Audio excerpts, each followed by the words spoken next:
Great, thank you. Thank you very much. Welcome again, everyone. Thank you for being here. And thank you to Katie and, of course, Francesco. I think I would love to start at the beginning, if possible. Just go back to, I don't know how many people here are familiar with your work and your practice. This is, of course, the first solo show that you've had in the UK. So wonderful. Thank you to Gazali for putting this on. So if we can go back to the beginning, and if you can tell us a bit about how you started and why you became a photographer, and then we'll move on to discussing the works here on display. So good evening, everyone. How did I start? Well, I actually graduated as an urban planner, but I think I was too lazy to be an architect. And at the moment, it was 1995, 96, I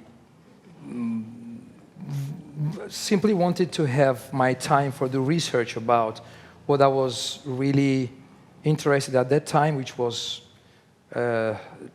investigations about the relations in between communities and space. Of course, I was very much depending on my studies in urban planning.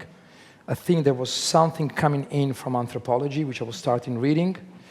And the third element which meshed up was that I come from a family of artists. My father is an artist and a photographer himself. And so I think that I simply I was lucky enough to have the chance to start traveling. I was immediately employed as a teacher in weird universities, one in Amsterdam and one in Tokyo. So actually, the photographs you see around here, they are from my very first project, almost. It's a project that started in 1996, which is an ongoing project called What We Want. And actually, it started simply because I was traveling, and it's more like a diary or a sort of side basket I bring with myself when I'm traveling. But that's when I started, and why I started simply because I think, like most of the people who are here, we're always interested in listening to stories and then tell our own stories. And I was joking, but in a way, it's true that I'm a lazy person.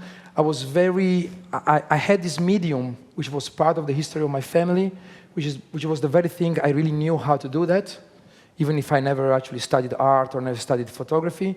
And so what happened is that I was like mixing up what I was seeing as a traveler, what I was reading, because I've always been like a sort of obsessed by reading, either literature or philosophy or comic books, whatever. And then I was using the only tool that I could use without having to study anything at all. So that's how it started. Then it was a very fast sequence of very lucky situations. When I was teaching in Tokyo, I got in touch with a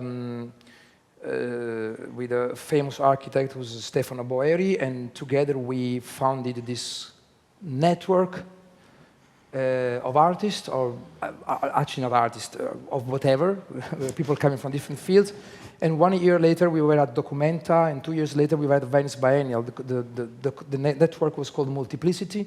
We actually defined ourselves as, just to let you know how, we were totally out of track. We were not like trying, not me and not the other people from this network, Multiplicity, we were not like trying to get famous or to make a career. We just wanted to do our own research, and we found it was a good idea to do it together. So we founded this network of different professionalities, and we called ourselves Agency for Territorial Investigations. So we were like a private investigator that you could hire for investigating not your husband, but the landscape around you. Right. And so we did Documenta, we did Venice Biennial, and from then on, I started to shift from pure photography into other things like mapping, writing, installations, and then filmmaking. Filmmaking came out because I felt like I needed to understand how the medium was going, the photography, because the photography has always been like a family thing. So I have a very, very intimate and a little weird relation with photography. I'm much more relaxed with other things. So I moved to other things, and then we're here, more or less. Perfect. And here we are. And here we are. So to talk about the exhibition that you have here, let's first of all talk about the title, because that's a very particular and deliberate choice. Can you explain about the relationship between Cabaret Voltaire and the birth of Dada, and how that relates to the themes that run through your work? Well, actually, the title it's a weird title. I mean, it is weird itself, but it's weird because it doesn't really relate with anything which is up here. But when I started to discuss with Mila about what we were going to show here, as long as it was my first solo exhibition, I thought that I needed something that mainly related with my own kind of weird strategies. I'm always trying to change the way I work, the contents, and especially in the last years, the kind of relation that I try to have with the spectators of my work, which has become like an obsession like the last 5 or 6 years. And I thought that Cabaret Voltaire, which was due both to the Dada movement, but at the same time to the, I think, a London-based band. Yes, I mean, as well. The few people who are old like me will remember the band from the British New Wave of the 80s. I wasn't sure if you were. I assumed you were referring to Dada. I didn't think about the band. Of course. But I think also them they were related to Dada. So what I really took from the Dada was the idea of not to stay on the track, which is something which is like really one of the focus of my work. Things that look clear, seem clear, but are underneath the very surface of the work. There is a lot going on.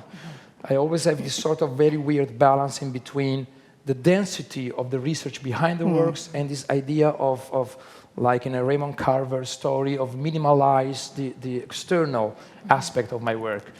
So I didn't want to, because with the gallery, we said, okay, let's make like a sort of short retrospective, even if it's not like that. But let's show not very much of our work, but very little of more works, very different. Also in time, this started in 1996, and the work which is upstairs is really, it's so new that it's uncompleted. It's like a work in progress. So I wanted a title which didn't talk about the contents, but talked about the methodology. And the methodologies have a very strong based research behind every project, but then there's like a moment in which I totally stop and I try to bring everything, like on a derailed track every time. So when I start, I never know if a project is going to come out like a map or a writing project, a book, photography, filmmaking. And I think that Cabaret, and also because I think we are going through very strange times. Indeed. I don't know if you noticed. I left for New York 6 days ago with the government. I'm Italian, and I came back without the government. It is the absurd, isn't it? Yeah. You're going through Brexit, which is much more absurd. Let me tell you. Absurd. Yes. I had quite a nice queue coming here, but I think, what kind of queue I'm going to have here in 3 years? And a few days ago, I was in New York, and everybody was like joking about their new president, as anybody's doing. So I think Cabaret Voltaire was quite a proper title. It's prescient, perhaps. Yeah, even. Yes. Well, prescient as in you seem to be able to predict the future. Yeah, okay, sorry. The absurdity of the future, if nothing else. Yeah. I'm very interested with the installation here in the way that you've used local children to write on the walls. The text that is yours and explains in some depth about the images, why you made them, what they mean, explains them, but is written in a childish script by children who almost certainly can't really understand, which again I think perhaps is about the absurd, or the way that these children are faced with this future, and the changes that our world is going through. Yeah, so as I said, this project, which is called What We Want, started in 1996. A very few of my projects are ongoing projects. I don't like working like for site-specific biennials. I mean, I do it, of course, but I don't like the idea of being stuck in a place or stuck in time. I like the idea that you can start something and bring it on like forever. So this started in 1996, but I'm still doing photographs for this work.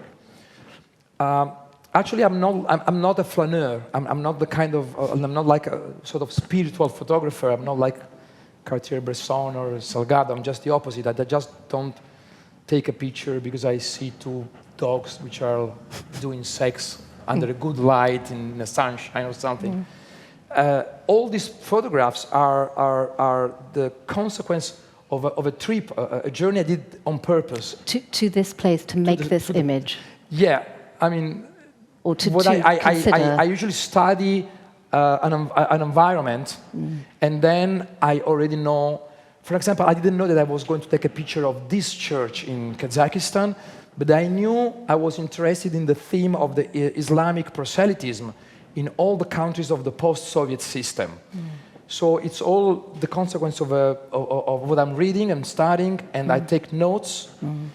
And so when I was traveling this journey through Uzbekistan and Kazakhstan, I knew I was going to do one photograph about this theme. But actually, I did like 7 different mosques, and then I edited this one. So actually, what happens is that this project started in 1996, and it's like a diary. It's not a real project.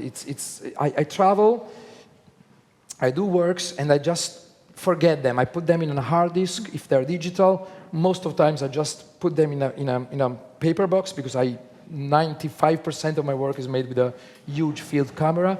I work very rarely with digital cameras. And then every more or less 5 years, I see what I've done in the last years, and I edit part of this work.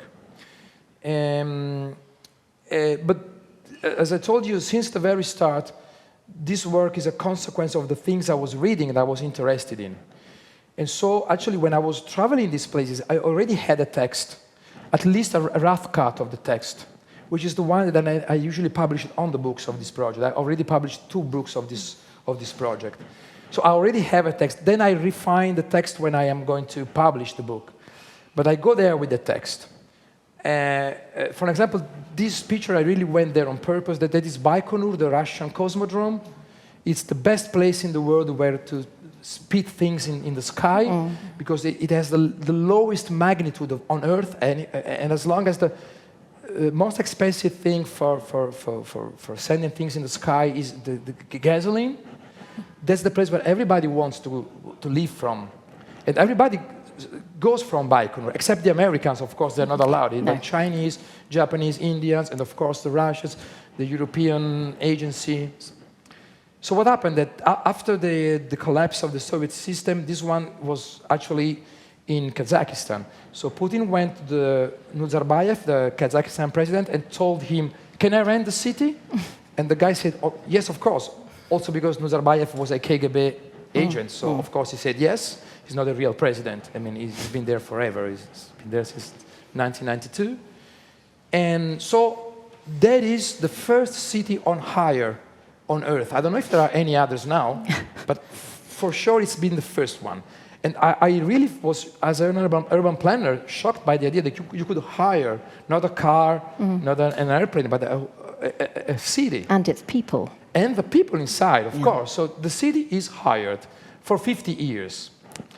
And so actually the picture is done through a fence. You don't see a fence, but there is a round fence, 5 kilometers in any direction. And so when I went there, I had my text just to remember everything that I wanted. So what happens is that when I do the exhibition of this project, but mainly when I do this exhibition in the galleries, not really in the museums, what I do, I invite kids, mainly in between 6, 7, and 11, 12, 13, not older than that. To have like, let's say, be part of a performance. What we did here, we invited them, we had a short talk about what they were seeing, and then later we asked them to copy the text on the wall, which is like a sort of violence I do them, because they're very, especially in this case, they were very young, and there was like a riot. Some of them were like, you know, trying to... They're unwilling. Yes. In this case, it was very, very hard, and I was super happy with that, because actually the concept of asking them to copy this very hard geopolitical text on the wall is the consequence of some ideas. First of all, the gallery is a place where I build the economy of my work, Sure. where I do culture, but to me the gallery, it's also owned by the neighborhood. It belongs to the neighborhood. And this is very weird to say it in England, because here you have the museums for free, but I come from a very strange country. Italy is like the cradle of art, but you have to pay to go to the museum. So even though Caravaggio or Palladio or Piero della Francesca are my ancestors, I have to pay to go and watch the works of my ancestors, which is weird. So at least the gallery must give something to the community. There must be like a sort of a relation to me. So this is why we do this, one reason. The other reason is that I'm really always thinking about that nowadays kids in the Western culture, around the age of 7, 8, they know everything about sex or God, which are like very difficult themes to me, yet, till now, still. But they don't know anything about art, culture, and politics. So this is why I try to reverse the process. And this is why I forced them. And what I asked, actually, Victoria, is that to give the kids pencils and sharpener, but no rubbers. Right. This is why you see a lot of mistakes. So the idea is that you make mistakes, and you bring them with you forever, and everybody will. But it's also part of course, this is just like a shared game. It's something, it's funny. We had biscuits, we had juices. But the idea is also that there is also a third and last idea, is that as you see, some of the kids went crazy with the text, because it's really a difficult text. So the idea is that even if you look at the photograph behind me, there is just an island and a very little bunch of people having a photograph together. So it's a simple photo. It's huge, and there is nothing on it. But the story behind is one of the hardest stories in the 20th century. So my idea is that I love this idea of compensation in between what is behind the image and this apparent simplification of photography. And I love the idea that the kids are finishing them, and I need to have the public, the people, to complete the work. The spectator, or just the kids, it's part of the process of participation. So the kids, through their participation, are bringing more to the work, I suppose, and they're leaving that trace on the wall, even if they're no longer in the space. The photograph there on the corner, sorry if I interrupt you, the one from Hong Kong, there is a double text, because actually what happened is that we had two, they were sisters, very, very sharp girls, very young, saying, they were arguing, we don't like what you wrote. Can we tell our own story about the photograph? And as long as the project is called What We Want, I had to say yes, of course. So they did it. And then when they finished, they said, can you also please write my text? And I said, okay. But they did a line. They didn't want to really deal with my text. So it's actually, yes, they participated. Actually, they neglected my text, and they wrote their own text. So that gives a different layer and dimension to your ongoing thought process and hope for your work being interpreted. Yeah. You know, as long as we're all people that live in the world of photography, one thing I hate about some of the prejudice that people have about photography is that it's something stuck. You put a nail on the wall, you hang it, and it's there. It doesn't move. You don't really. You just stare at it. I don't really agree with that. The photographs are always evolving, and I mean, of course, we know that very well. But And I love the idea that people are adding something to the photograph, and it never happened, this thing to me. I've been doing this performance like in 20 times in galleries. It's British children. British children, yeah. Yeah, you're right. You're right. Yeah. Non-conformist British children. So you've done this before, this type of... It's like the 19th or 18th Fantastic. time I do it in different galleries, yes. And in obviously different locations around the world. Yeah. There is one constant, that girls are better than boys, always. The boys are always stuck to there was a table there with biscuits and juice. The boys were all there. And the girls were proceeding, and then the boys were just doing nothing. As usual. It's always like that anyway. Yeah. Actually, we had almost all girls this time. But in my memory, it's always this idea that boys do nothing. Nothing. I'm sorry, but it's... But it's very much the work that's upstairs. And I don't know if anyone has had a chance yet to see the works upstairs, but do go, obviously, after the end of the talk. But there is also, I think, very evident the aspect of the spectator is very much involved in the finished process of your work. And yeah. Well, I don't know if you've already been upstairs, but usually I have a very, very fixed and boring way of constructing the photograph. It's more like a painting than a photograph, and I don't take the picture if I don't have the conditions. So if you look at that picture, the line of the horizon is exactly in the middle of the photograph, and the colors up and down are totally complementary, cyan and this yellowish down, so they erase each other, the white of the clouds and the back of the black of the backlight of the green. So I have a very systematic way of putting things into the photograph, which also means that I invite the spectator to assume a position in front of the photo, literally, and also conceptually. So I try to bring the spectator in a sort of very precise observatory. Are we in your position as the spectator? Are we seeing what you're seeing? I mean, that's deliberate. Yeah, the spectator assumes my position, definitely. And I'm right in saying, I think, that most of these were shot on large format cameras. So you're behind... I don't know. I mean, it's a huge, huge event, theatrical, to get that set up. And I think people don't realize how much time and work goes into. And it's not just you're not clicking away. You're really taking only one or two shots. I imagine. I usually don't talk about, because I always fear that people think it's a romantic thing to use a large format cameras. We're talking about the cameras. Which were used in the 18th century with the black blanket on your head and the huge cameras with the film sheets, negative color, big film, 4 by 5 inches or 10 by 12 inches. The only reason why I use dot cameras is not because for nostalgia, it's just because they are better than digital cameras. That's it. It's as simple as that.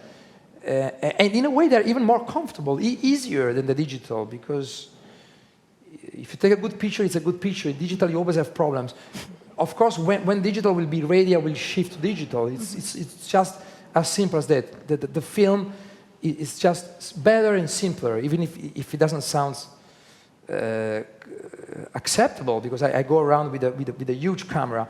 But also because these kind of cameras allow the photographer, as a painter, to control the perspective.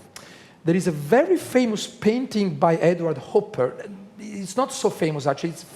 It's famous to me. It's not famous at all, actually.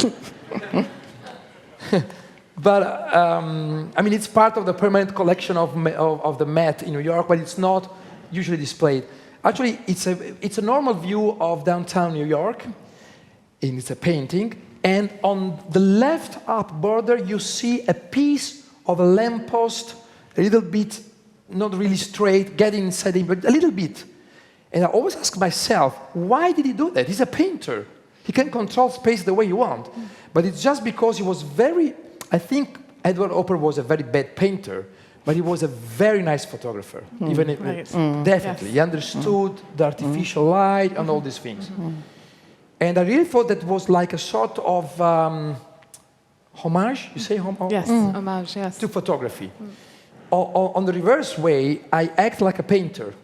So I use the field camera because if you look at this picture, everything is totally straight. And if you look at the picture in Israel and Palestine, at the very entrance of the gallery, I wouldn't have taken the picture if I didn't have the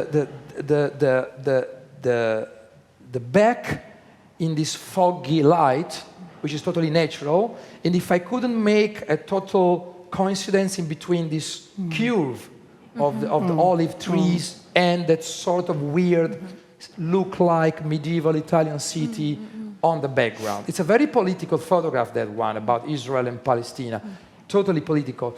But if I couldn't take that kind of situation, and actually the trees and the cities were like that, and with that camera I could, let's say, distort the space a little bit and make them be in the same, more or less in the same line. So that's why I take photographs in that way, and that's, yes, I try to put the spectator in a very precise line of fire, but most of the times the line of fire tells you nothing. And this is, once again, about participation. On this photograph, and then I shut up, sorry, I'm standing on a German bunker. This is Omaha Beach. This is the place where the Americans were actually starting liberating France from the Germans. And it's during a very strong low tide. This is why the island looks without sea. This is why I was calling that so you don't see the sea, you don't see the bunkers, you don't see anything. There is just a group of people taking a picture. Actually, two of these people here are old men. This picture is very old. It's 2000. Were like 80-year-old men at that time who they're veterans. American soldiers who had come back with their families.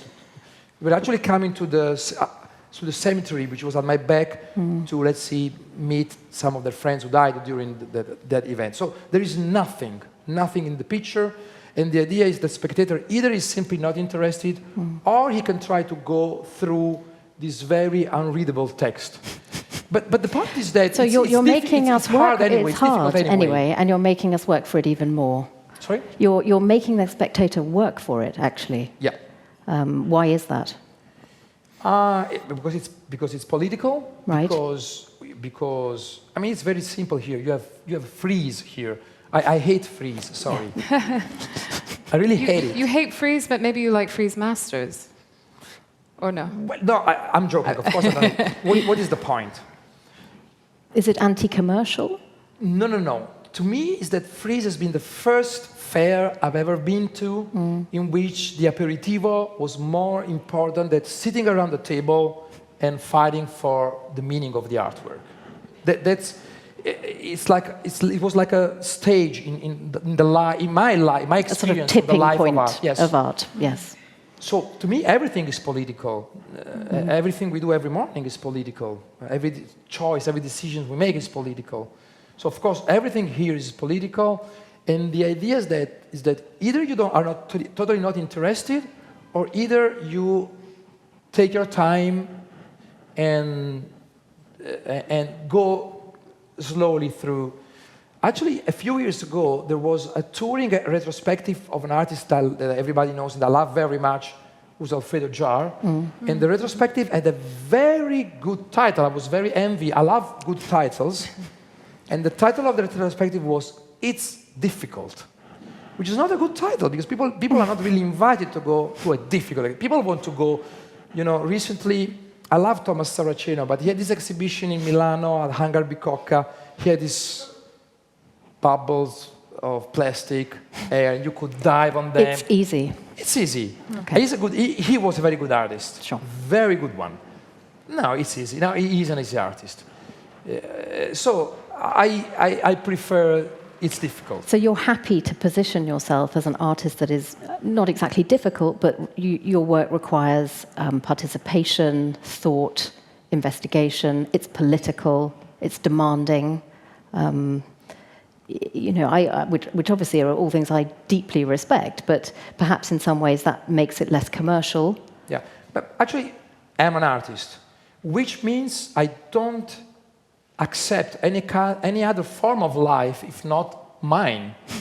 So when I see somebody in a restaurant in Mumbai, a tourist, whoever, it doesn't matter if he's like a young student, an old lady, a rich guy, a poor girl, and I see them taking porno food photography to the dish and then doing a selfie for Facebook, I just want to beat the people with a baseball. Really, I say, go out and experience the city and the people. What are you doing? So to me, it's not that I'm difficult. It's that I just don't understand why people don't spend the whole of their life, of course, having sex and drink wine, but also reading books, going through movies or video games or philosophy books or manga, comic books or exhibitions. It's the only thing which is worth in life. Why do you take pictures of food or spend time buying clothes? I have no idea. I'm not complaining with anybody. I just don't understand. It's just like I want to shake the people in the middle and say, what are you doing? But it's this sort of fast consumerism and easy access and easy acceptability, easy. Easy. Yeah, we want easy lives. Which, can we talk about some of the work takes us upstairs. I think that does lead us beautifully Let's go upstairs. So. Yeah, and the works are titled, quite a few of them are from the What We Want. No, actually, upstairs, except one is from one is just, yes. We stole it, actually. Yes. Yeah, just one. Which is a very interesting work to talk about. Yeah. Composition-wise, the background, because it's deceptive. I think a lot of photography is deceptive in its easiness again, of appearance. And I think people who don't know a lot about photography and the history of photography tend to look at a photograph and take it for face value. Again, back to easiness. So talking about that one work that's from What We Want, it's an interesting backstory of what you're showing and what it represents. So Brandei is talking about a photograph which is upstairs. Maybe you won't have a look at that one later, which is the photograph. The project upstairs is called Sunset Boulevard, and it's a recent project. Actually, it's a work in progress. The idea with Mila was not to show all things which are already finished, but also to show something which I'm doing now. At the very first moment, I was like a little bit perplexed. I don't know if we should do that. But then in the end, I was convinced that it was a very good idea to have something which is totally ongoing. So everything upstairs is from this new project which started in 2014, which is called Sunset Boulevard. But all the photographs are from one single trip, except one which is in the corner of the long wall, and I call the photograph Stardust. It's a photograph that I did in 2000 or 1999, and I did it because I was at the time I was in Los Angeles, and I was reading that in a few days they were going to tear down the sign of this very famous casino from the roaring age of Las Vegas, which was called Stardust. So actually the casino was already down, but in a few days they were going to destroy this huge sign. I think it was like something 50 meters high. It was like a skyscraper, unbelievable. You can see it up there. And I've always been in love with the history of cities. Some cities, the cities which have a meaning. In Las Vegas, I don't know if you know the story. I will not tell you. It takes time. Why Las Vegas was invented. Anyway, that was one of the last signs of the Las Vegas, of the gambling, of the prohibitionism, the illegal alcohol and illegal sex and drugs, and right before the beginning of the Las Vegas of the family tourism. So I went there and I took the picture. But I didn't know the story, actually. I just wanted to do that because I've seen it so many times, like in the famous Elvis Presley movie, Viva Las Vegas, and these kind of things. But then I found out something, that this sort of weird structure, it's not a stardust or a sandstorm, but it's the atomic bomb. Because actually what the people from the casino did in those years, is that they were offering their clients illegal alcohol, girls or boys, of course, drugs, and it was the only casino that brought their clients to see the atomic bomb explosions in the atomic test site in Nevada, which was like 50 miles from. It is. I mean, it's still there, even if they don't experiment anymore. So they went there, like a few miles, because they were actually corrupting the militaries. They went there with shorts and I guess they all died because of the radiations. It was the very beginning. They didn't know anything about the effect of radiation at the very start. So I love the idea that there were so many stories of illegality and corruption, and it's very funny because the project is all about the US and how they have been, like, in a way, ruling the planet, telling everyone how things should be done. So it's quite interesting. There are a lot of books that told the story about how, I don't know if you know this writer called James D. Roy, who wrote the Los Angeles Quartet, and all the books are about how LA was based on crime. And then there is this very famous book of this American journalist, Gangs of New York. Scorsese did a very bad movie from this very good book. And the theme of the book is that basically New York is based on crime. And it's interesting because New York and LA are the 5th and 6th greatest economies of the world compared to countries. So the economy of LA is great. It was in the 80s, in the 90s, until greater than the economy of whole China. And they're based on crime. So that's the story behind that one. And about the photographs upstairs, they are even cleaner than these ones. If you go upstairs, you have one obliged point of view. Either you stand in front of what is, either you face the situation or you go away. There is no perspective, no lateral view. Like in this picture or in that picture, there are never shadows. Everything is, either if it is a night vision, like the one of Hong Kong down there, or a day vision, there is nothing that gives you any lateral possible view. Can we talk about Monument Valley? Because to me, when I first saw that, when we had the opening here, and it's an incredibly beautiful, poignant image, and however, it's so, again, like the rest of your work, so layered with, and I think it goes back to what you were saying a few moments ago about how America has really, it sort of cannibalizes itself, and I know there's the Indian who's, this is a great story, because again, it's deceptive, because when you first look at it, you're reminded of the Richard Prince, the Marlboro Man, and all these sort of symbols of commerce and consumerism and capitalism. But also romance, in a way. That sort of romantic idea of the American West, which we still carry with us. But it's lost. But it's gone. But it's gone. You know. Yeah. Well, that is one photograph where all the things you're saying, I try to collapse, like in a black hole, all these kind of concepts.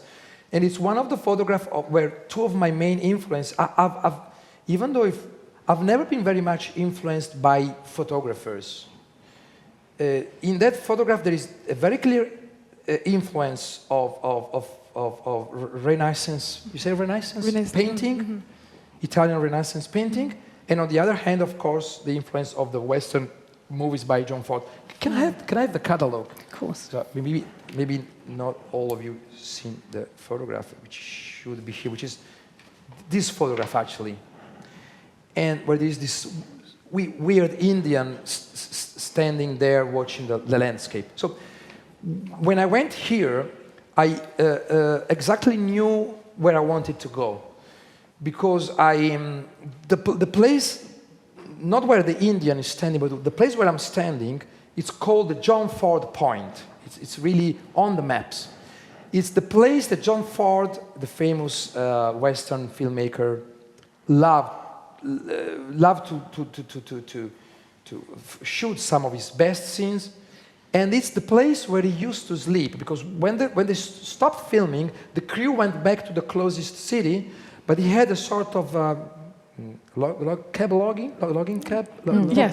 log, yes. Yeah. That they built for him, and he wanted to still, even when he was old, he used to sleep there at night because he was really in love with the American wilderness. He really believed in that. And actually, the guy you see there is an Indian from the Navajo nation, and he says, I don't know if it's because the Indians are all liars, so they never tell you the truth. I'm not very politically correct, as you see, with British and Indians, I'm sorry. But he pretends to be the grandnephew of the Indian who was playing the actor in that position in many, many movies in John Ford films. And so he's actually standing in the same position where John Ford used to place his grand whatever. So beneath him, you can imagine the cavalry in the film going by, and the Indians spying them, and then you would have the Indians coming down the hill. So I really, and actually I didn't call him, he works there. Right, Yeah, so this is part of the pretense. When I'm standing, there is like a... There's a transaction involved in this, Yeah, isn't there there? is like a ceramic Indian pottery, pottery, and there is like a sticker on it saying, please, one photo, $1. So anybody can do that picture. If you go on internet and you digit John Ford Point, you see that picture, but not mine. There is a lot of people doing that. I mean, it's not a very common point. It's a little bit difficult to get there in the Monument Valley, but still you can do that. And so I did the picture. I showed him that I was leaving $1, and he just thanked me. But what I really loved is that there is a story that nobody knows. That John Ford, before doing the very famous movie for which, you know, that a lot of people consider John Ford the greatest filmmaker of all time. And he probably is in a way, in a certain way. But we always think about Stagecoach or this kind of films that change the history of films. But when he was very young, he did like tens of films, totally lost, which were paid by the American government. And they were propaganda movies. They were made in order to build a fake history of belonging for the Americans. All movies where the Indians were very bad, and the Americans were all very either Christian or Protestants, but very good. And they were showing these films anywhere, and there was something in between early cinema and educational. So I'm so sorry that I never seen these movies because they are lost. But I love the idea of the cinema used like a propaganda. So he was a sort of Leni Riefenstahl type of... Right, in between that and movies. And I love the idea that he's still there. And in a way, he sold his soul. Because in Indian, for a few bucks. And for a lie. For a lie, for the American lie. So but I don't want to be rhetorical, but it's romantic. In this way, it's romantic. Yeah. And of course, it's romantic because you still have the beauty. It's the same kind of beauty that was ironically treated in all Richard Prince's work. But I'm much more touched by that beauty. I don't know if you know this culture of the manifest destiny. All the people that were going from east to west, they were convinced, they were guided by God. So now we are complaining with the Islams, but it's the way we have erased cultures. No, it's what the Christians have done for it's pilgrimage, 20 crusades, or bringing the viola, you call the disease in the blankets in South America, and what the Americans done with the Indians is always because of God.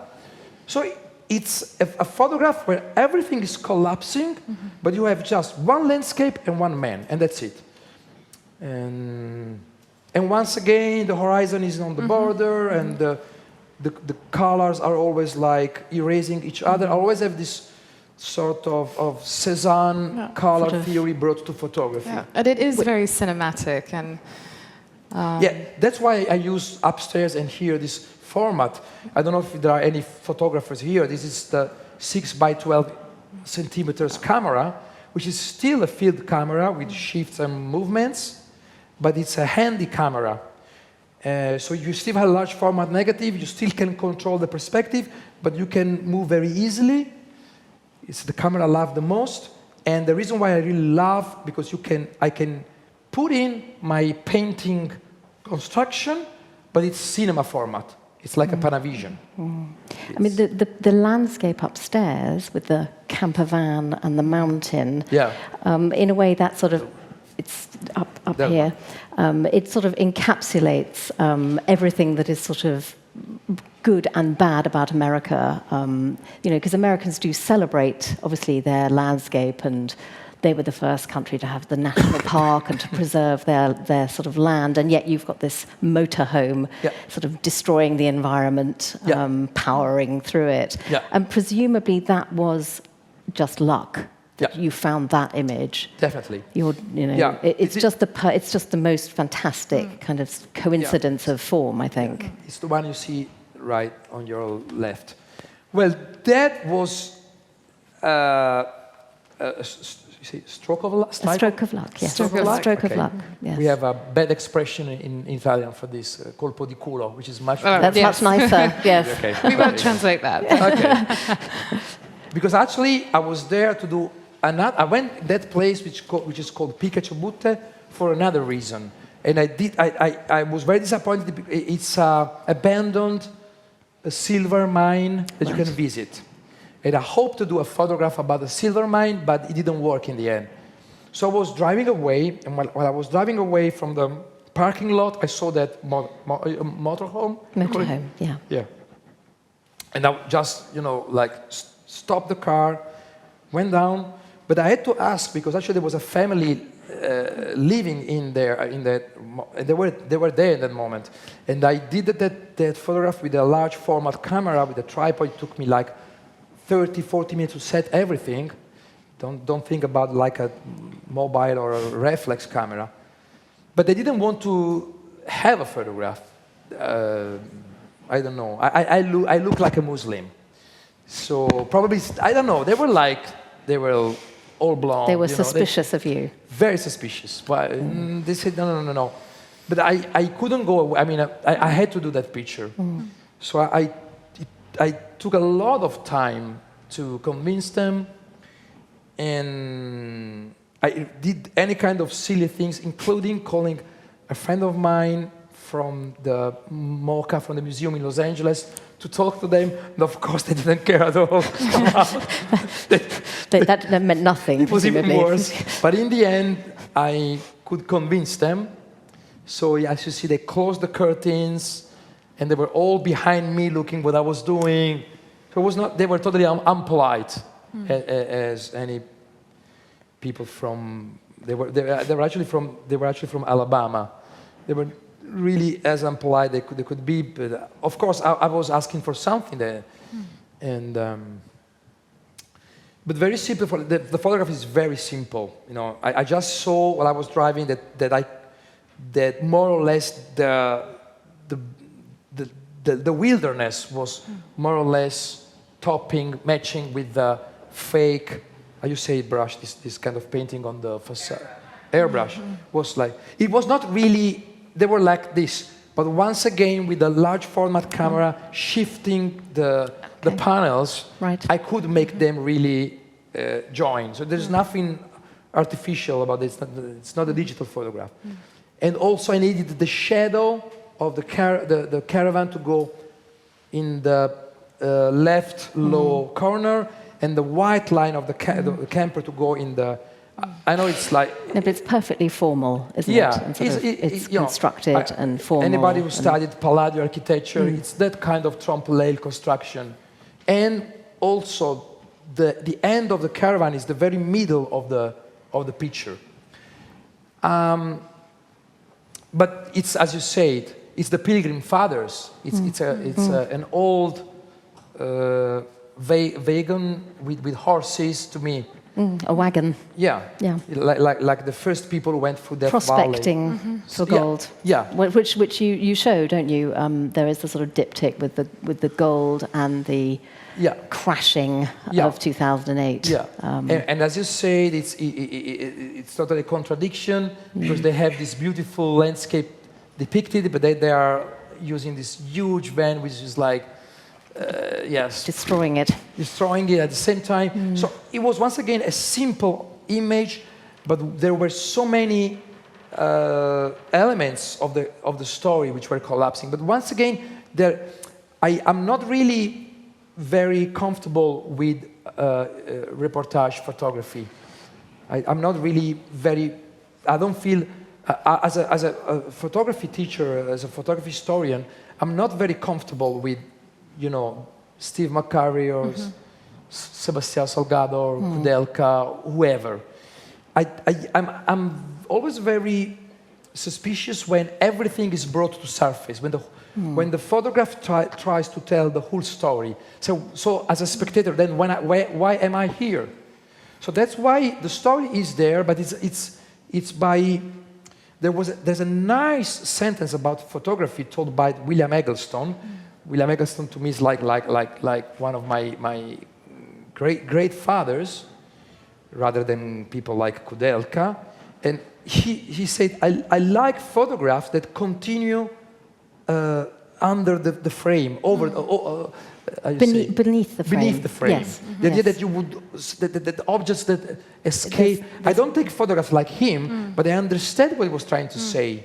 That things must stay incomplete. That there's suggestion rather than completion. Yeah. But I'm very lucky because I live in Milan, like 500 meters from La Pietà Rondanini, which is my favorite sculpture and probably my favorite art piece in history.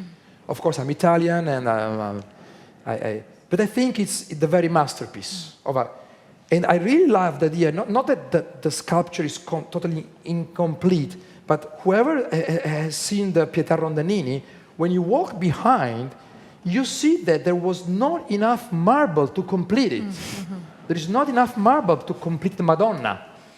It's like her body is cut because his son died. And I think it's on par. I don't know. Do you think it doesn't really matter, actually? Yeah. Whether it's deliberate or not? Yeah. So I think that any people who loved the La Pietà Rondanini, who at least has seen it with a little of attention as an art lover, has asked himself, why? What am I looking at? And what does it mean? Yeah, and this is what I hope the people do when they look at my work. Even if they hate them, what am I looking at? Rather than, okay, there is a black boy without arms crying in Angola. Okay, good. Let's go to another picture. So moving on from that, we should probably open it up to questions soon. Yeah. But can we talk about the film? Yeah. Yeah. Because how does that, you've very clearly and eloquently described your practice as a photographer and how you have so many other influences, but how, when you're putting together, a film work here, how does that? Because these are vignettes, or they're clips pulled together and streamed. So, is there a sense of layering? I mean, I feel that your work is all about just layers of meaning, layers of looking, and the films are sort of an extension of that way of looking and thinking. Well, first of all, there is a very political reason why I shifted from photography to film in 2001, 2002, and then since then I've been doing ping pong in between photography and filmmaking. It's that photography was not a famous language anymore in the 90s. Now it is because of the selfie. But and because of Facebook or whatever, but there's been a moment, we know it very well, that photography was not the most famous lens-based language anymore. And I wanted to talk to the people. I have this sort of very schizophrenic kind of attitude as an artist. I want to be in the gallery. I was discussing earlier with some curators that I don't like the art residencies as an artist. I like the gallery. It's a cleaner kind of the commercial gallery. The commercial galleries, yes, sorry. I don't like to be protected by... You like the museum or the commercial gallery? Yeah, I don't like to be protected but by... not the sort of residency. Yeah. But anyway, I'm getting too far. Point is that suddenly cinema or filmmaking or video was a common language. And I wanted to do this sort of schizophrenic thing. In the gallery, I talk mainly to collectors. But filmmaking helps me to talk to anyone. Because it's been the language. It's over. You think it's more? You think it's over? It's over. And I would say it's video games, of course. Which are not over, are they? No, of course. No. I don't know if you know this, but the budget of video games is more than the budget of cinema, show, music, and whatever else put together. Put together. So it means that it's a popular culture. That's pop culture. But anyway, one reason was that I wanted to do cinema because it was common. It was, as Gore Vidal used to say, a famous language. Gore Vidal made a beautiful text saying, I'm very sad because writing and reading is not a famous thing anymore. Yes. Yeah. And that happened to photography at a certain time. The second reason for the films is that I wanted to do something more relaxing. Photography for me is a very serious thing. And cinema or filmmaking, I was not raised in that way, so I didn't take it as a very personal thing. It's quite playful for you. In a way, I can play more. And you can see from the movie. This movie is a very simple movie. It's called Atlante. It was shown last year during the Venice Biennial in Palazzo Fortuny. They invited me to do a film about proportions in art, the beauty and the amazement of proportions in art, which I thought it was a very stupid theme. There is nothing amazing in things which are in balance. So I want to do things about how amazing is the fact that there are things which are unbalanced, like injustice, and they can last for thousands of years. So I did this film. I went back to my city. This is the statue you see in the movie. It's a statue that my father used to bring me when I was a child. It's the Atlante Farnese, the Farnese Atlas. It's a Greek statue from 2nd century before Christ. And I always loved it because this old guy, this old titan, which is obliged by, Jupiter, to stand still holding the whole universe on his shoulders. And that's really amazing. How can he stand for forever with that? And then the rest is found footage. So a little bit is my work, and the rest is 16 millimeters, black and white film from World War I, Super 8 millimeters of the happiness of the American suburbia from the 50s, VHS advertisement of the 80s of the Reaganian hedonism, and then 4 beautiful ladies from the early silent movies, the most beautiful women from the early 20th century, which are talking, but the words I put in their mouth are fake, are from philosophers or others people. And it's a brief history of the 20th century, and that's it. But once again, as you say, it's a joke. This is serious, and that's more like a playground. You can tell the history of the 20th, even if I'm very egocentric. I know I can't tell the story in But even if it's minutes. a joke, it's a serious joke. Yeah. One of the most important Italian writers of the 20th century, Palazzoli, was a poet, and when he was dying, in an interview, a journalist asked him, Maestro, what is art for you? And he answered, let me have fun. If you don't have fun, you're not a serious artist. And so I'm always having fun. But I have more fun with films than photography, I have to say. Wonderful. Thank you. I think that's a good point to stop with our conversation and open it up to the floor and see if anyone has any questions. Yes, in the back. Want some water? Oh, thank you. given that your work's so politicised, would you have an ideal reaction from your audience, or would you hope for an infinite variety of responses when they look at your photography? What do you mean by ideal reaction? Would you want people to go out and make research? Would you want people to go out and make work? Yes, that's really ideal. That's what I hope it might happen. I don't know if it happens. One thing I love to do when I have this kind of film screenings in the museums is to sit at the back of the people who are watching the movie when I'm there and to hear the comments at the end or whatever. But mainly, basically, I hope they have any kind of reaction, even if they hate them. But mainly more than the reaction, the word I really got obsessed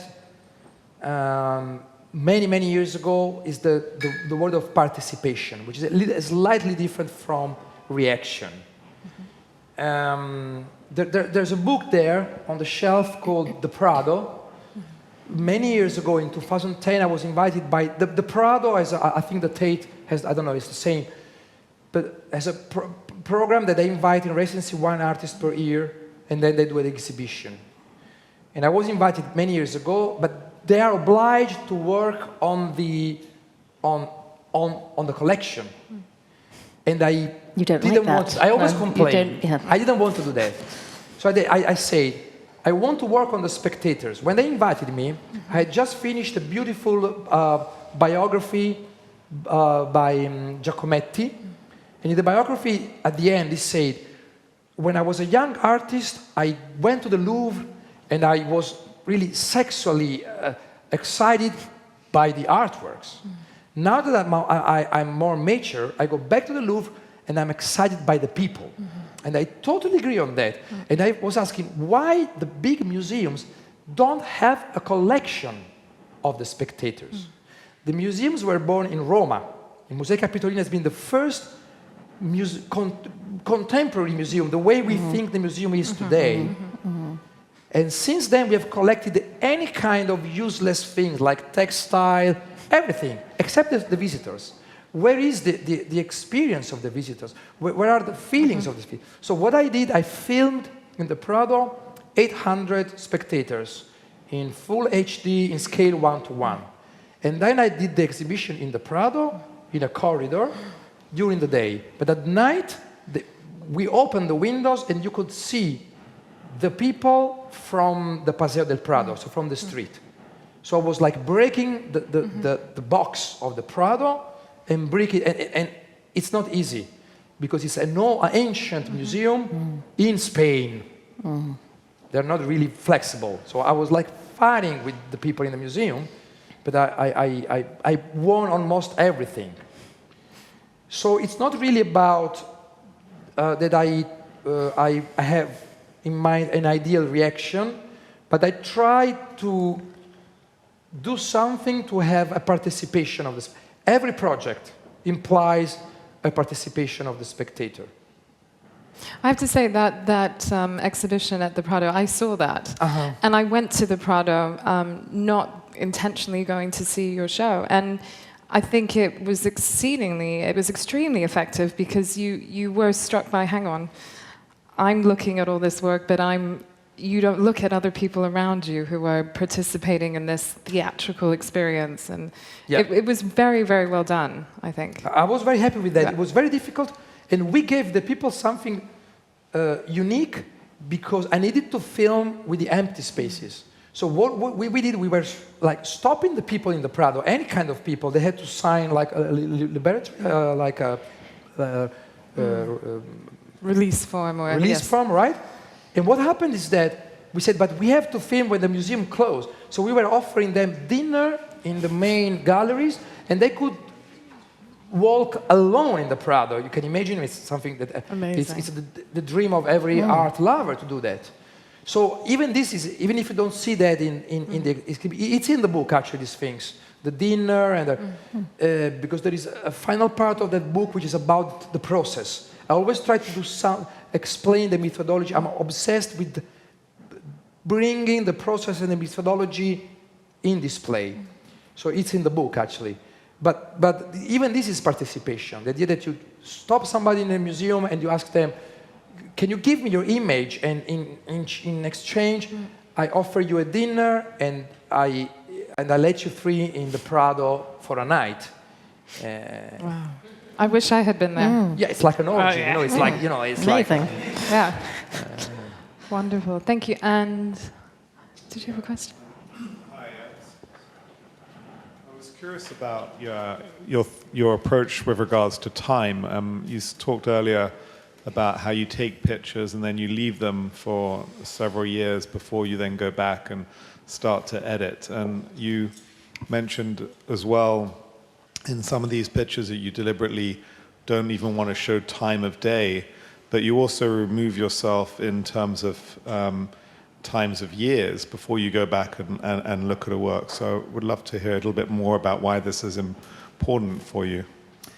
To me, this is a very personal question because the answer relates with the work of my father.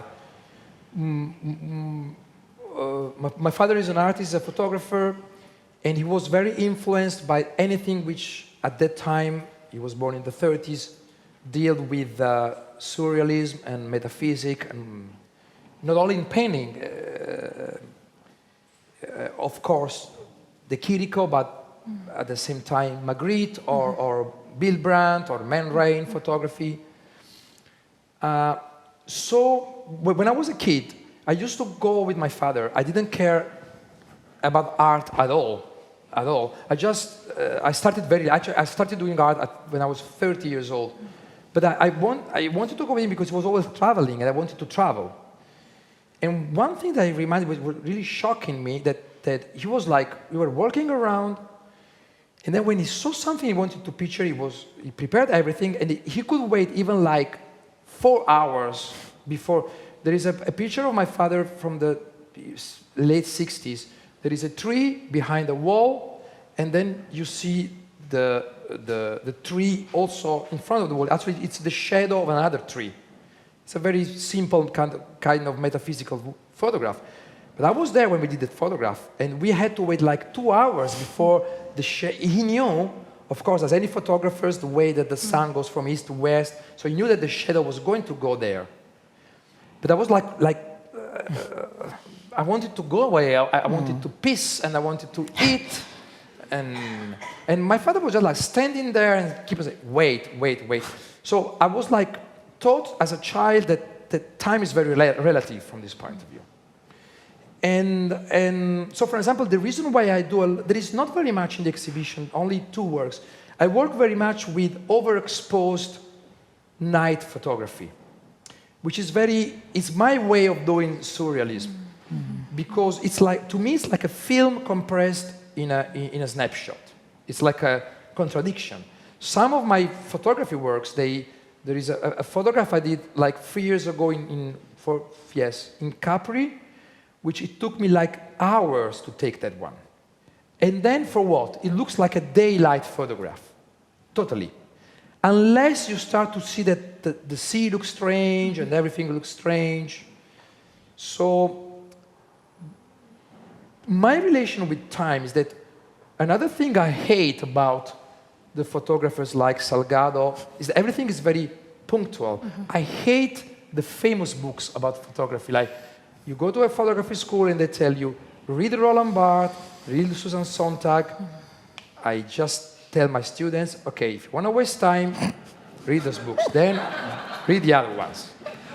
I really hate this idea of the punctum and the snapshot and just catch the moment. My idea is that the photography is timeless.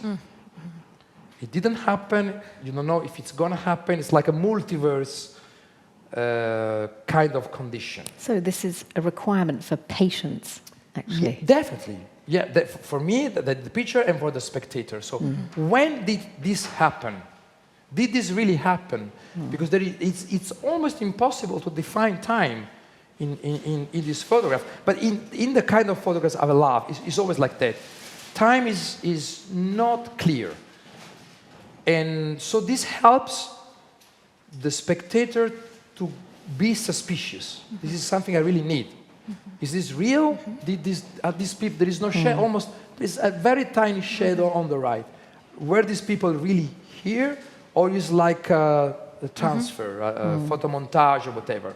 I want the spectator to do that. And I use the time-lapse in night photography or this unshadowing daily photography for this reason.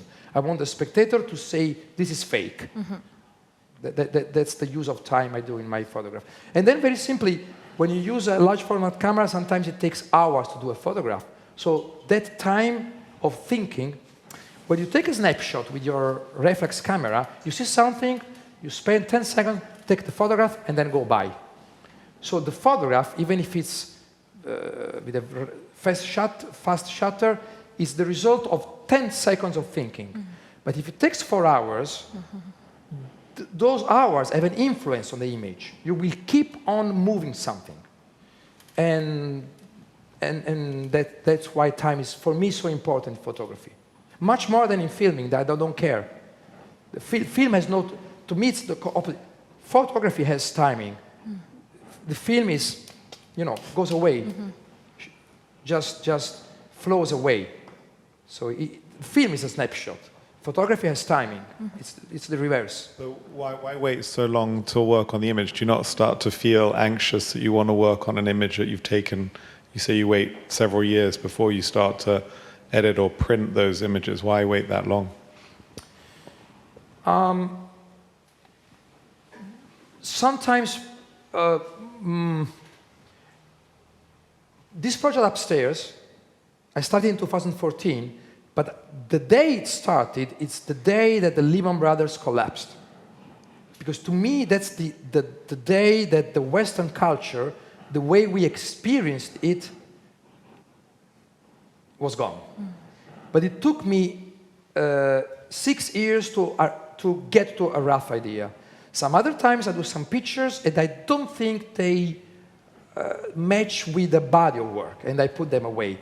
So I'm not a reporter. I don't have to. I always hated this idea that you have to rush to be the first one to publish a dramatic tragedy on New York Times. I hate that kind of attitude. I hate that people have this kind of beliefs in photography, and so this picture is very old, but I think it's still very. The more we go on, the more we forget about the history of Europe. The more we forget what we have been going through during the Holocaust, the more we keep on treating the others the way we treat them. I think it doesn't matter if I publish this one in 2000 or 2016. To me, it's okay. It's okay. Great. Hi, thank you very much.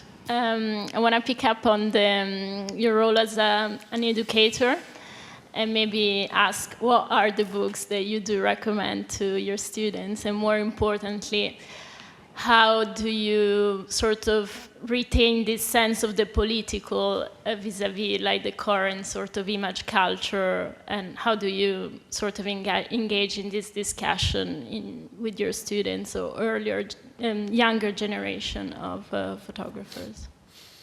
I love teaching, maybe because I feel guilty because I was very lucky. I come from an art family, so I had everything done in the house, so it was very simple for me. So I like the idea that art is a difficult thing. Photography is a difficult issue. So I understand that anybody who's like 18 or 19 or 20 and want to start, I'm very critical. I teach also in a photography school, and every time that I'm people looking at the wrong photograph. Of course, it's my opinion. I'm not a curator. Like everybody now is like 10 years have been going crazy for Alex Sott, who I think is a horrible photographer. He's so banal. He's been imitating Mitch Epstein and Larry Sultan and John Divola, and nobody knows these guys, and everybody's supporting this silly guy. Joe Sternfeld did the same things 40 years ago. I'm not a very diplomatic kind of guy. And I shouldn't tell these things right to you. It's just great that you actually have opinion. So I'm scared. It's okay if the collectors buy Alex Soth, it's their money. But I don't want the students to go the wrong way. Of course, I'm crazy. There is no wrong or right way. And so what I do is either I teach in 4 different universities. From photography school, which means to teach with very ignorant people, to curatorial studies, which are the most sophisticated kind of, you know very well that. But I try to do the same lessons. And I always start from the very start of every new group of lessons is about books. And a book can be numbers from 41 to 51 of Stan Lee and Jack Kirby of Fantastic Four, Marvel Comics in the 60s. Then it could be Theodore Adorno. Then it can be a biography, an interview to director John Carpenter. Then it can be Cézanne talking about color theory. So then it could be, as I say, the Gore Vidal novel or his book about the amnesia of American history. So the idea is that if you want to be an artist, you have to be, or a photographer, you are an intellectual. Otherwise, you come out like Salgado or Alex Soth. You have to be, first of all, you have to have a structure. The first thing, you build a skeleton. You say skeleton? Yes. Yeah. The first thing. So if you want to be an artist, if you want to be a simple artist, like then you go to PS1, then you do the residency, then it's okay. You just go to cocktails at Freeze.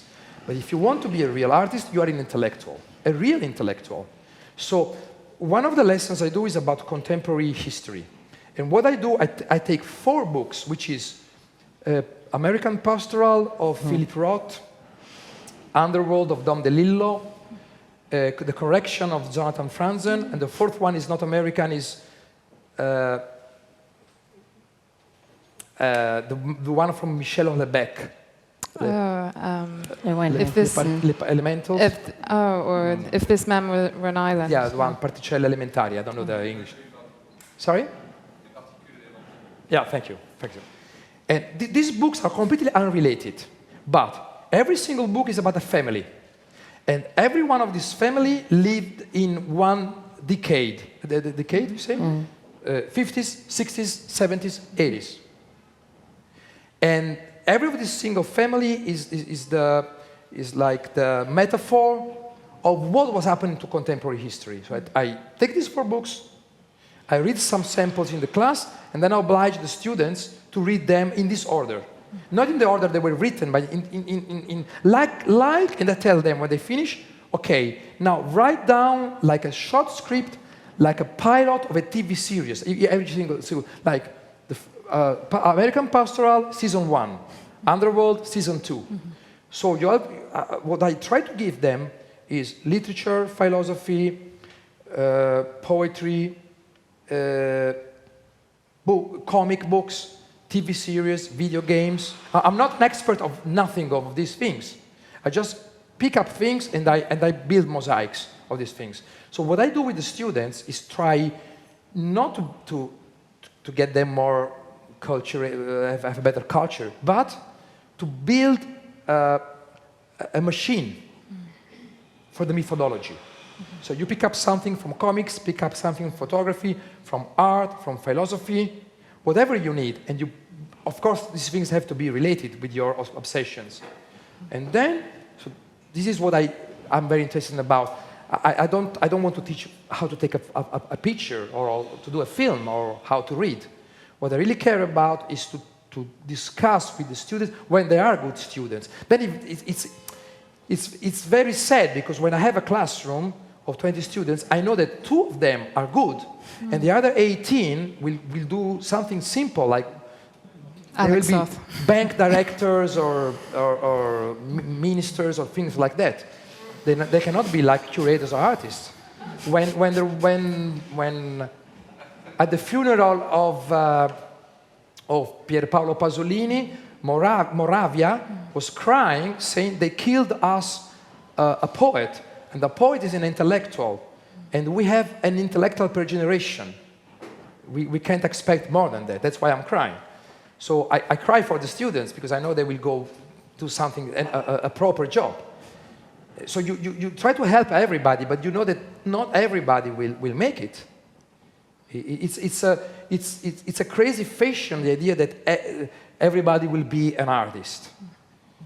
It's a very modern thing. When I started, and when I think about my father's generation, it was not like that. People didn't want to be artists. It's something bad to do in life. You want to do something serious, like being a doctor or a lawyer. Now nobody wants to be a doctor anymore. Everybody wants to be an artist, which is a problem.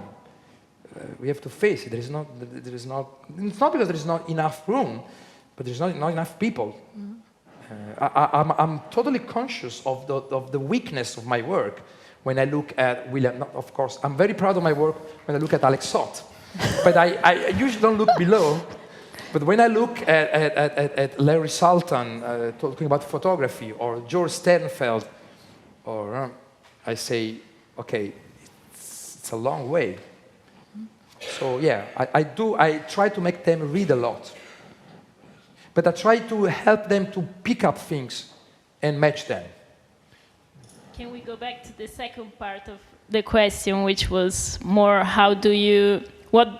what do you think a strategy to retain a sense of the political in the kind of current image culture we are as an artist, as a photographer, you did talk about, the food porn, like in a kind of very sort of skeptical terms, which I understand, but I would be interested to know, more your position vis-a-vis engaging with that kind of image culture, if there are strategies to retain like a sense of the political.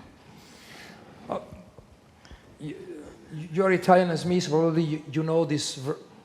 I don't know if you ever read this writing by Stefano Boeri called the Atlanti Eclettici, the eclectic. Okay, this Italian architect wrote a short essay which is called the Eclectic Atlases, and which is an essay about four ways of looking at things. And he gives 4 titles. And one of the titles is Lo sguardo laterale, the lateral point of view. And I think this tells it all. I think to be political nowadays is to have a lateral point of view on things. But we are facing a very populistic era in this moment, historical. I don't say this with a positive or negative accent. It's just that. Everything which is happening, we were like prophets as Italians because of Berlusconi. I've been like 20 years in the States where everybody laughing at me, and now they have Trump, which is the bad late copy of Berlusconi. He has this thing about it, the same kind of background. Bunga bunga, owning, the TVs, the newspapers, an ugly guy with no hair, with fake hair on his head, with this sort of distorted weird relations with sex and women. It's the same kind of story. A sort of anti-intellectual. So everything is getting populistic. So the better thing is to try to force the people around us, wherever we are, to be lateral. But it's very difficult because I can't allow myself to low down the quality of the speech. And the problem is that the people around us, they get more and more and more ignorant every day. And it's not their fault, it's the system. When you, the few English people here, elected Cameron years ago, the first thing he did was to raise up the university taxes. The very first thing important, because you had economy problems. Even a child 3 years old knows that you don't solve anything.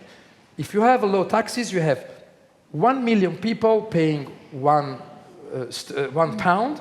If you raise up, you have one person paying £1 million. The amount of money that the government receives is the same.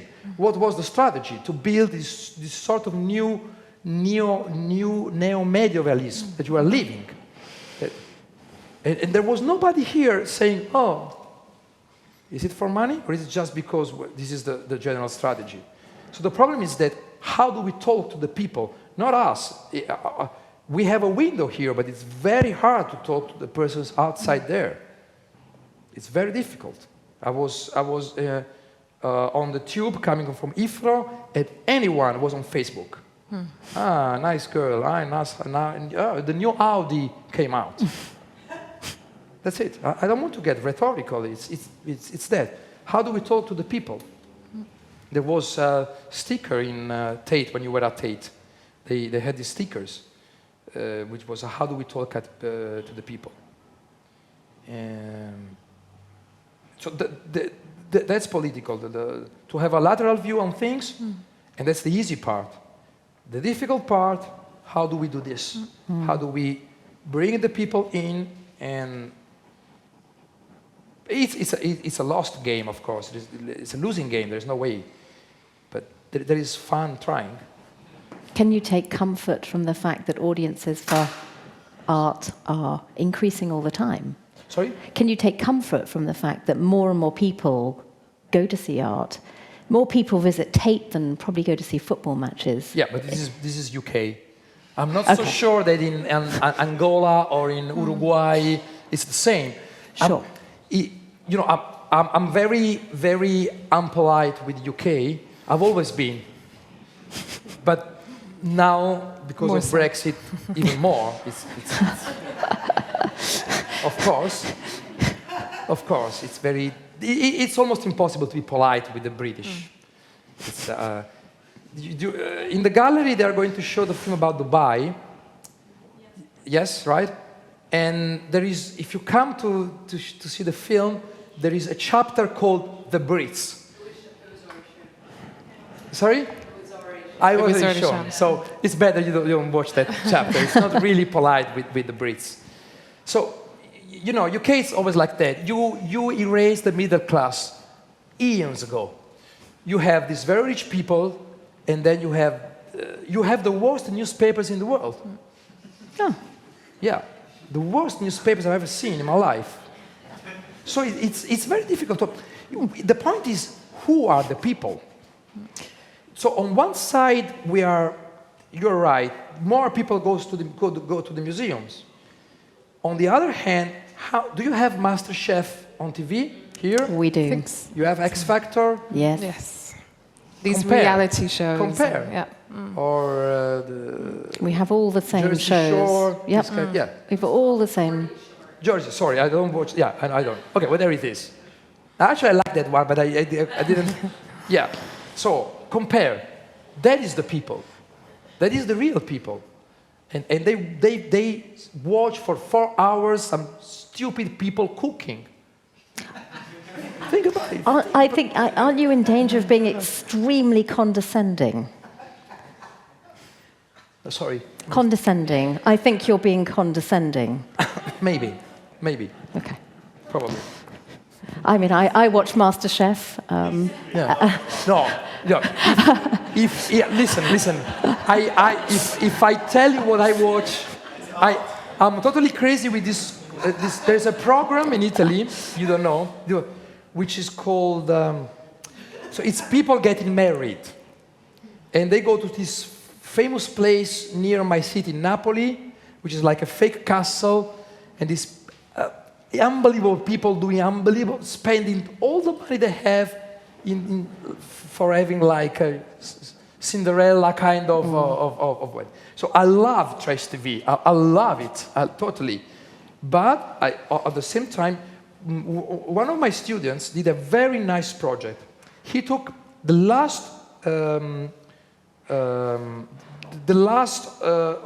end of the series of Italian X Factor. So the last one was la puntata, how you say that? Episode. Thanks. The last episode was lasting 5 hours. 5 hours. And they were actually, this student was measuring the time of the singing. It was like less than 1 hour. The rest of time was, and now, filler.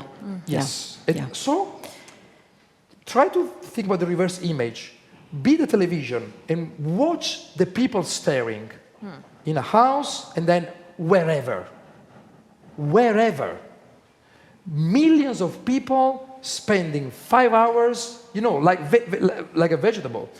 There was a very good TV series here in the UK many years ago, one season. It was called, I don't know if you know this one, Dead Set. No.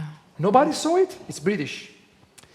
It was 6 episodes. It was written and directed by 2 young kids who were doing internship at Big Brother, UK Big Brother. And they had an idea, and they did a fictional because of the idea. The idea is that the first episode is Big Brother, like a Big Brother, but they are actors. So what happens that in UK during the Big Brother there is like a zombie epidemic, Epidemic, yes. Yes. So everybody turns into zombie in all UK. I've seen this. You've Yes. seen this one? Yes. So good. All UK is zombie, except the guys in the house, because the house is super protected, because you can't, not to allow people enter. And they don't know, and they keep on acting like everybody's watching at home, but there's nobody at home anymore. And the idea was because the previous years in the real Big Brother, they did something like, they turned off the air conditioning, they brought no food, something like that. And the guys inside thought that something wrong happened. So somebody went out and he was canceled from the show. Mm-hmm. So what happens is that when this epidemic starts, somebody wants to go out, but the girl says, don't go out, they will cancel you from the show. So they stay in the house for the whole time. And then there is a very nice joke. There is, when they go out, they go up the building, and they see that all UK is out there because they want to eat them, because they're the last people they can eat. The guy who, I understand them perfectly. I want to eat one of the guys of the Big Brother.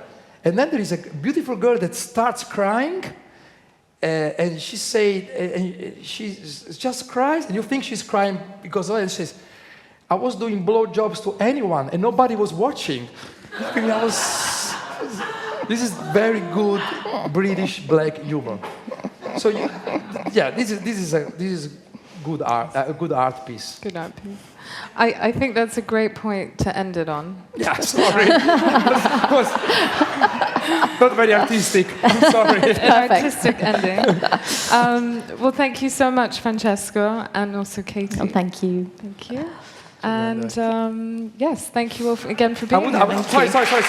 I would like to thank you, and I would like to thank Mila, Victoria, and everyone from Gazzelli. I'm sorry if I don't name anyone because there are so many. Really, thank you, because not only for the exhibition, but for the experience, for what we have been having tonight. So thank you very much. Yeah. Thank you.